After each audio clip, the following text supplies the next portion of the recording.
அன்புள்ளம் கொண்ட துளாராசி அன்பர்களே, இந்த வாரம் ஜூலை 7லேருந்து ஜூலை 13 வரைக்கும் எப்படி இருக்குன்னு பார்க்க போகிறோம். வேலை பளு குறையும். புதிய பொறுப்புகளை ஈஸியாக நீங்கள் நிறைவேற்றிடுவீங்க. மேலே இருக்கிறவங்கள்ட்ட உள்ள நல்ல மதிப்பு வாய்ப்புகள்லாம் கிடைக்கும். நல்ல பிளான் பண்ணி பண்ணிங்கன்னா நல்ல முன்னேற்றம் இந்த வாரத்தில் உறுதியாக நடக்கும்.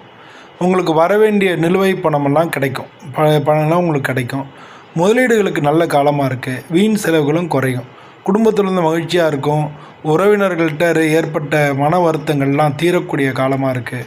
குடும்ப நிகழ்ச்சியில் ஏதான குடும்ப நிகழ்ச்சி ஃபங்க்ஷன்ஸில் ஏற்படுறதுக்கு வாய்ப்புகள் நிறையா இருக்குது. திருமண முயற்சிகள் நல்ல இந்த வாரத்தில் நல்லா இருக்குது. நீங்கள் ஸ்டெப் எடுத்து பண்ணலாம். ஆரோக்கியமும் நல்லாயிருக்கும். மன அமைதி, தூக்கத்துக்கு முக்கியத்துவம் கொடுங்க. இந்த வாரம் வெள்ளிக்கிழமை மகாலட்சுமியை வணங்கிக்கங்க. ஓம் ஸ்ரீம் க்ரீம் க்ளீம் மகாலட்சுமி நமஹ அப்படின்னு 11 தடவை சொல்கிறது நல்லது. வெள்ளிக்கிழமை இந்த வாரம் உங்களுக்கு நல்ல நாளாக இருக்குது. பொதுவாக வெள்ளிக்கிழமை செல்வம், சந்தோஷம், சமாதானம் எல்லாத்துக்கும் நல்ல நாளாக இருக்குது. நன்றி.